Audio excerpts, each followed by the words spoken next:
Title: At my ex-wife's wedding, she mocked me in her speech, "If you ever need someone to babysit your sad life, my ex-husband's available 24/7. The guests laughed, until her new husband walked up with a mic, and what he said made the room go silent.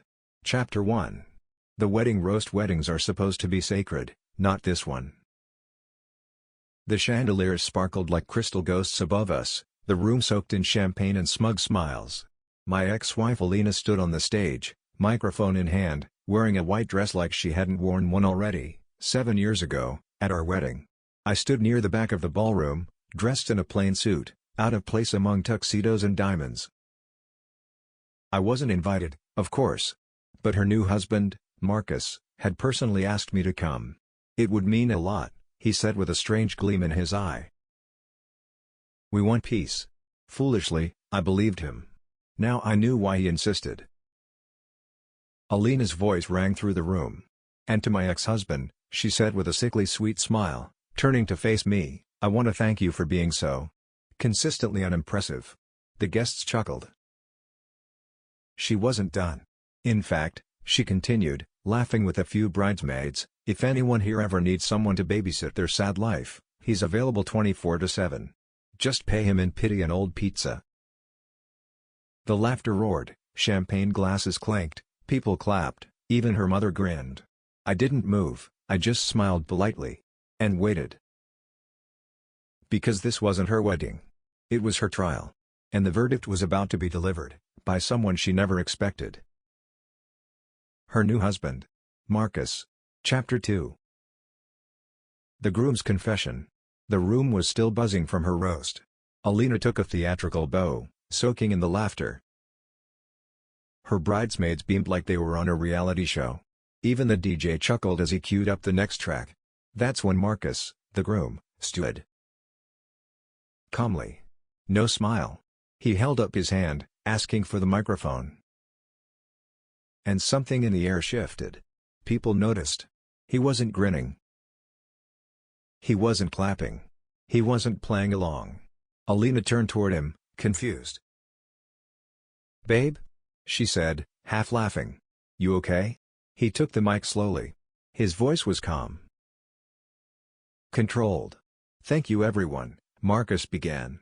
"I wasn't planning to speak right now, but I feel like there's something important I need to say. Not to all of you." He turned, and locked eyes with me.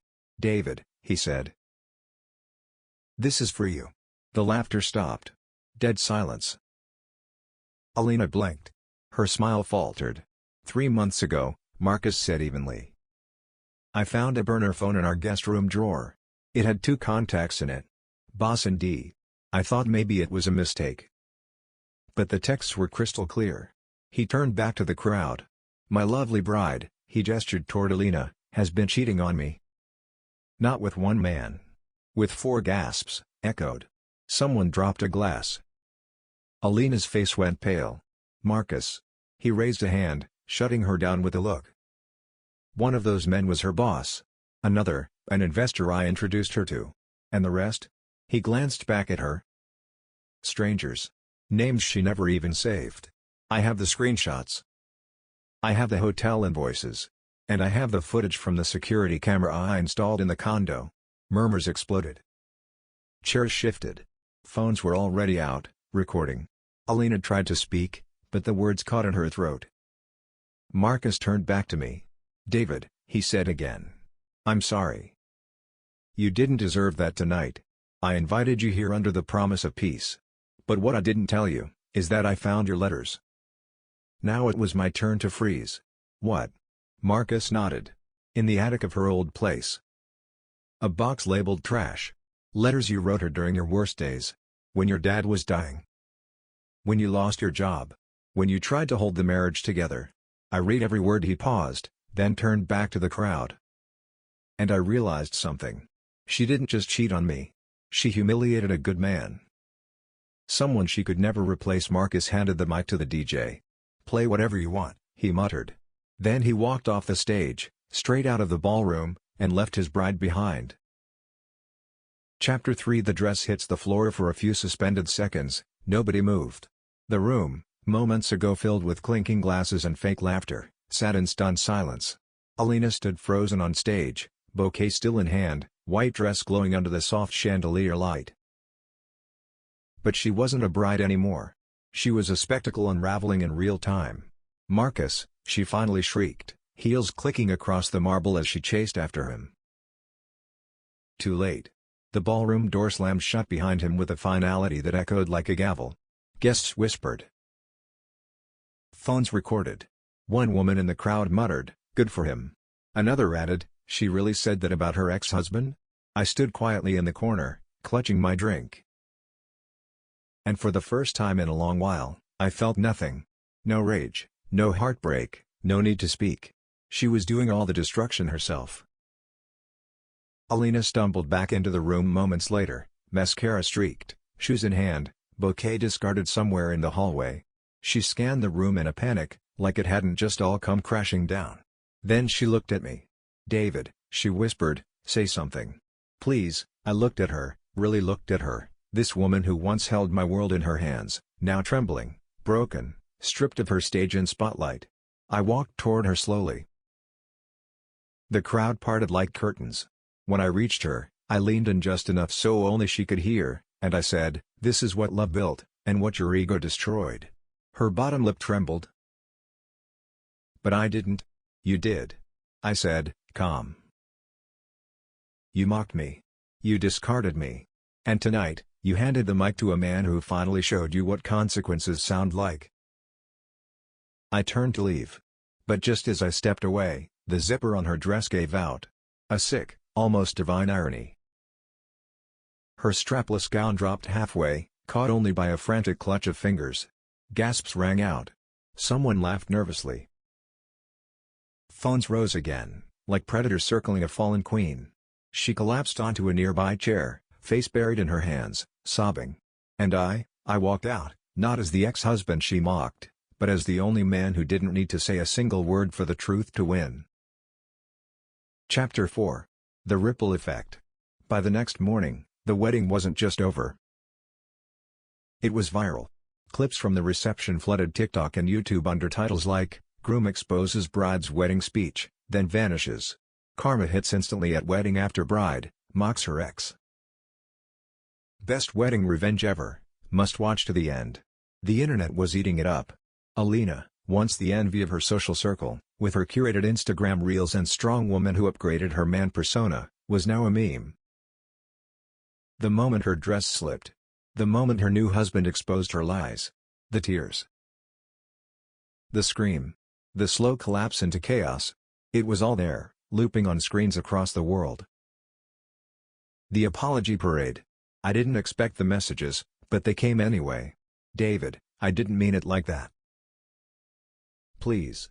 People are bullying me online. I can't sleep. I made a mistake. Can we talk?" From Alina. From her friends, who once ignored me at parties. Even from her mother, who used to roll her eyes whenever I talked about finances or fixing our marriage. Now? She's devastated, David. Humiliated. She lost everything. I didn't reply. Not to them. Not even to Marcus. But then, he called. The groom calls the ex. "Hey David," Marcus said. His voice was calm. Level. Nothing like the polished man I remembered from their engagement photos. "I just wanted to say, I'm sorry. I knew bits and pieces, but when I read the messages on her old phone, the things she said about you even while married, I couldn't go through with it. She lied to me too." There was a pause. Then he said something that hit harder than I expected. "I didn't leave her because of the past. I left her because I saw what she does when she thinks someone is beneath her. And I knew, one day, that would be me too." We didn't talk long. No dramatic closure. Just two men, broken by the same woman, finally free of her spell. And for the first time since the divorce, I actually felt peace. Alina's world shrinks. By week's end, sponsors pulled out from her beauty brand. The bridal magazine that once featured her engagement photos replaced her with a retraction piece titled, "When Weddings Go Wrong, a Masterclass in Arrogance." The bridal shop refused her refund. Her father, a proud businessman, told her to stop using the family name until she learned humility. Her world didn't explode all at once. It imploded, quietly, crumbling from within. Chapter 5. The Calm After Karma. A year later, I sat on the porch of my new home. Not a mansion, not a fortress of revenge, but peaceful. It overlooked a quiet lake, with sunsets that didn't demand attention, just appreciation. I wasn't bitter. I wasn't angry. I was free. And that was everything. Alina's fall. Alina tried to rebuild. She rebranded, launched a Healing Through Heartbreak podcast, but it didn't land. People weren't buying the strong woman reclaims her truth narrative when the receipts showed mockery, betrayal, and narcissism. Her beauty brand folded after several PR disasters. One too many sponsors walked away. She moved in with her sister, started over in a smaller town. And while the world forgot her scandal, she never forgot the silence after her speech, the moment she realized she had mocked the only person who had ever truly stood by her. The letter one day, a plain white envelope arrived. No return address, just my name. Inside, it was handwritten. I know you'll probably never respond. I don't deserve that. I only hope you're happier now. I hope someone sees in you what I couldn't. I'm sorry. I folded it once and tucked it away in my desk drawer. Not to hold on to pain, but to remind myself growth hurts. But it frees. Marcus went quiet after the wedding. I heard he moved abroad, took a job in Zurich, and now leads a wellness retreat for corporate burnouts. Every now and then, I see his name pop up in articles about redefining masculinity or healing from toxic relationships. Funny how both of us became better men after walking away from the same fire. Final reflection. People think revenge is about ruining someone else. But the best kind is when you reclaim yourself. When you rise, not with fire and fury, but with grace and power. Alina gave me the gift of a second chance, the hard way. And now, every peaceful sunrise I wake to, reminds me of the silence that followed her joke. And how I didn't have to say a word to win. Was this revenge perfectly justified? Or should the storm have raged harder? Drop your verdict below, I read every single one. Hit like if you crave justice and share this story with someone who needs its fire. Subscribe on our channel. Because here, betrayals don't sleep. They hunt their owners. Every shadow hides a reckoning. Every mask breaks. And every betrayal is answered. Stay sharp. Stay unbroken.